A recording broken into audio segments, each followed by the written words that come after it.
Assalamu alaykum qarindoshlar, qanday ahvolinglar? Men Amerikadan doktor Mehmet deyman. Men bugun shu mingni yuyish degan temada qisqacha bir leksiya so'zlab o'tmoqchi. Biz hamda uzundan buyon shu mingni yuyish degan atalg'ini ishlatib kelyapmiz. Undaqda bu mingni yuyish degan zodi nima? Uningki qandaq jarayonlari bo'ladi? Onun qandaq oqibatlari bo'ladi degan taraflarda men bugun qisqacha bir tushuncha berib o'tmoqchi. Tövəndə shu diqqətinizlər leksiyanın təfsilatında bo'lsin. Meni yuyish deganda har xil psixikalik usullarni qo'llanish orqali insonlarning ideyasi, e'tiqodi va qimmat qarashini o'zgartirish yoki ularni kontrol qilishni ko'zda tutadi.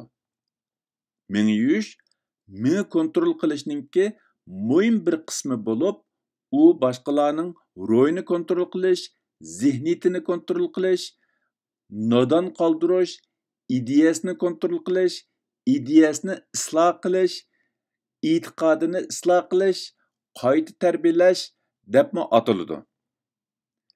Meni yuyish orqali insonlarning mustaqil va sog'lom tafakkur qilish iqtidorini tuvallatkili, yangi keraksiz fikr va ideyalarni ularning kallasiga kirgizgili.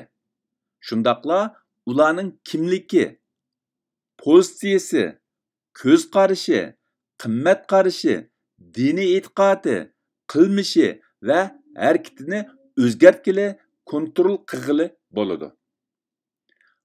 Mana bu meni yuyishninki konkret ma'nosi.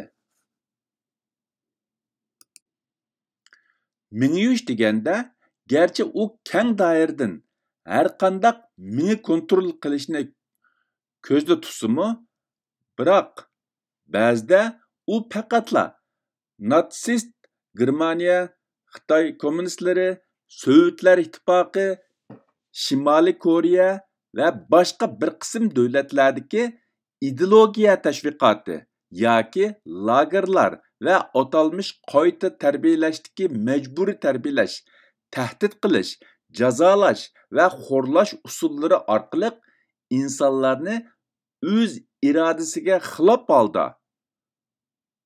ularni o'zlarining aslidagi kimligi, siyosiy ko'z qarashi, qimmat qarashi va diniy e'tiqodidan voz kechishga va aslidagisiga tamoman zid bo'lgan yangi kimlik va yangi ideyalarni qabul qilishga majburlashni ko'zda tutadi. Tuvanda men lager yoki atalmish qayta tarbiyalashdagi meni yuyish to'g'risida qisqacha to'xtalib o'taman.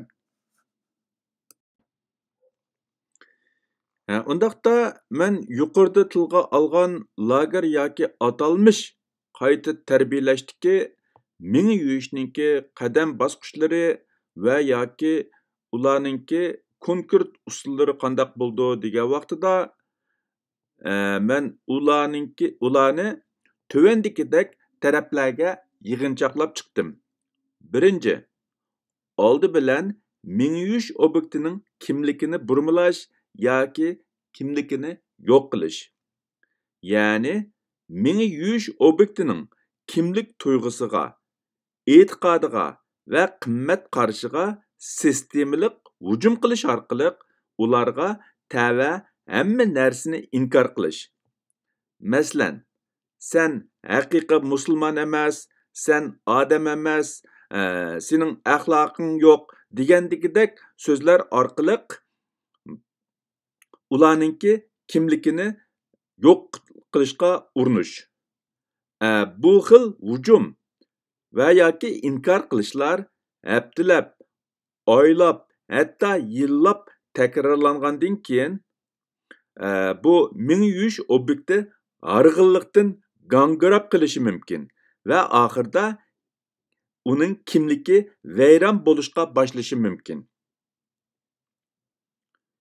Ikkinchi, meni yuyish obyektini gunohkorlik his qildirish.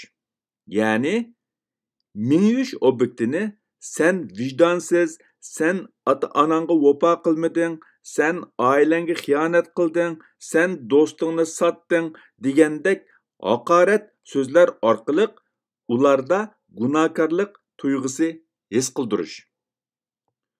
3. Mingyush obyektini o'ziga xiyonat qildirish. Ya'ni ba'zi jinoyatlarni to'qib chiqib, uni qayta takrorlash va shu orqali mingyush obyektini o'tkazmagan jinoyatini iqror qildirish orqali ularni o'ziga xiyonat qildirish. 4. Mingyush obyektining bo'sish nuqtasini tepib chiqib, uni ro'yi jihatda vayron qilish.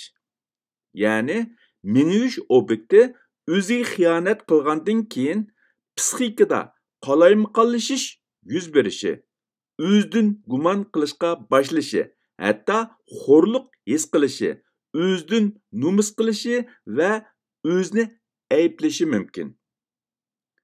5. Kuyingan va keng qo'saqliq qilgan qiyofatga kirilish. Ya'ni mingyush obyekti yuqorqi bosqichlarni boshdan o'tkazgandan keyin gongirishi va nima qilishni bilolmasligi mumkin. Bu chog'da mingyug'uchi darhol kuyingan qiyofatga kirib, mingyush obyektiga chiqish yo'li sunishi mumkin. Keng qo'saqliq qilib, uningga yordam qiladigan qiyofatga kirilishi mumkin.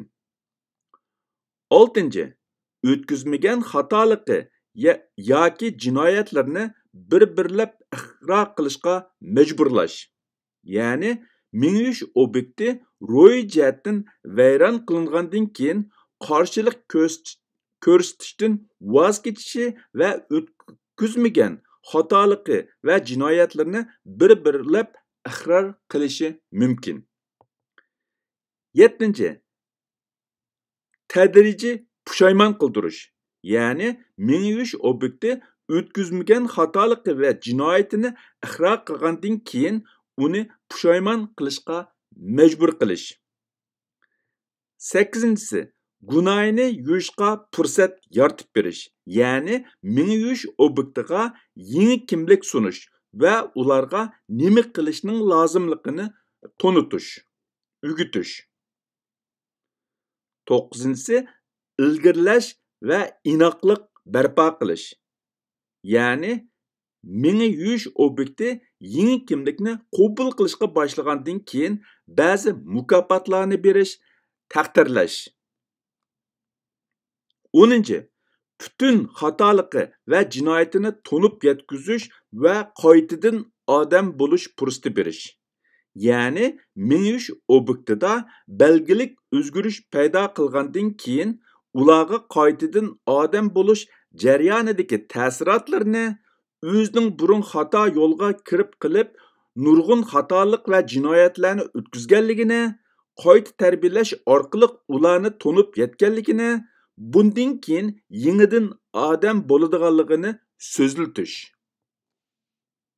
Mana bular lager yoki atalmış qayta tarbiyalashda ilib boradigan mingyush ninki qadam bosqichlari yoki usullari.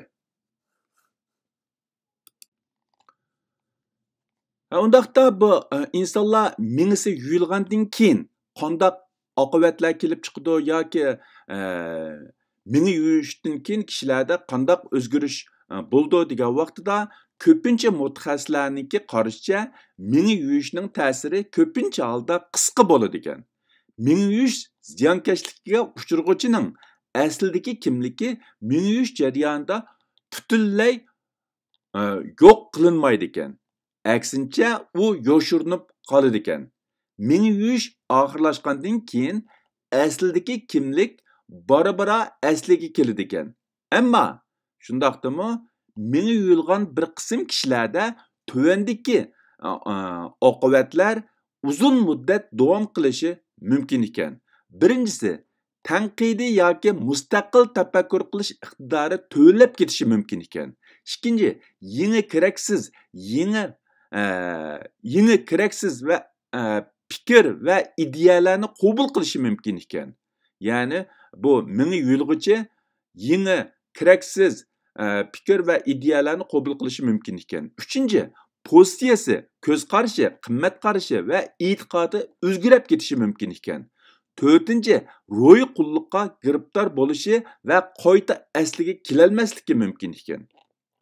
5-chi, zaxmidan keyingi tashvishlanish kesiliga giribdor bo'lishi mumkin ekan. 6-chisi, ba'zilar ig'ir darajada tushkunlashish sababidan o'zini o'ltirib olishi mumkin ekan. Mana bular mushu meni yuyilgan bir qism insonlarda uzun muddat qilib qoladigan oqibatlar. Undaqda bu meni yuyilganlarni asli keltirish uchun nimalarni qilishimiz kerak yoki qanday qilgan vaqtida biz meni yuyilganlarga yordam qilib ularni asli keltirgili bo'ldi degan vaqtida birinchisi ularni meni yuyilgan muhitdan yiroqlashtirish kerak. Bu meni yuyilganlarga yordam qilishda nihoyatda muhim.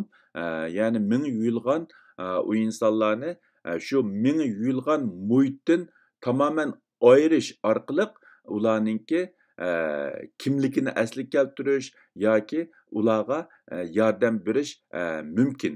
Shunlashqa bu meni yuyilganlarni asli keltirishda birinchi mushu eng muhim bo'lgani ularni meni yuyilgan muhitdan yiroqlashtirish kerak. Ikkinchisi ularni jamoat ichiga ilib kirish va ularga yordam berish kerak.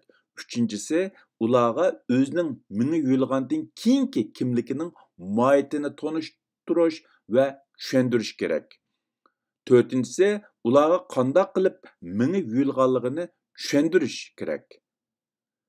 Beshinchisi ularga meni yuyish jarayonini va mashg'ulotlarni ko'rsatish kerak. Ya'ni meni yuyilgan boshqa insonlarni misol keltirish orqali u insonlarning meni yuyilgandan keyin qanday bir insonga aylanganligi to'g'risida bu meni yuyilganlarga nihoyatda tafsili tushuncha berish kerak. 6-chisi ularning burunqi salohiyatini asliga keltirishga yordam berish kerak. Chunki bu meni yuyilgandan keyin insonlarningki salohiyati, kimligi tamoman o'zgartirilgan bo'lib, bu meni yuyilganlarni asli keltirishda ularningki burunqi salohiyatini asli keltirish nihoyatda muhim. 7-chisi ularning kimligini qaytadan yangilash kerak.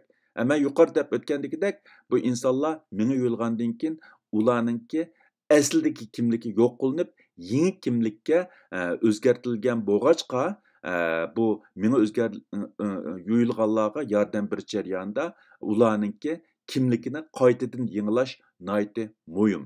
8-chisi zarur bo'lgan vaqtida psixika doktoriga ko'rinib, sistemlik davolash ilib berish kerak. Mana bular meni yuyilganlarni asli keltirishda nihoyatda muhim bo'lgan qadam bosqichlar. Meni yuyish to'g'risidagi bu qisqa leksiyani mishada oxirlashtirmoqchi. Bu meni yuyish men yuqorida o'tgandagidek nihoyatda ko'p qo'llanayotgan bir atalg'u bo'lib, biz hamda ko'pinchimiz bu meni yuyilish jarayonini boshdan o'tkazib boqmagan yoki o'tkazsakmi uni farq etmagan bo'lg'achqa men bu yerda shu meni yuyishniki nima qandaq bir jarayon ekanligi meni yuyilgan vaqtida insonlarningki kimligida tafakkur qilish usulida qandaq o'zgarish bo'ladiganligi, uni qandaq qilib meni yuyilganlarni asli kelishga yordam bergili bo'ladiganligi to'g'risida qisqacha bir tushuncha berib o'tdim. Hammanglarning diqqat berganingizga ko'pdan ko'p rahmat. Ko'rishguncha omon bo'linglar. Xayr xo'sh, Xudoga omonat.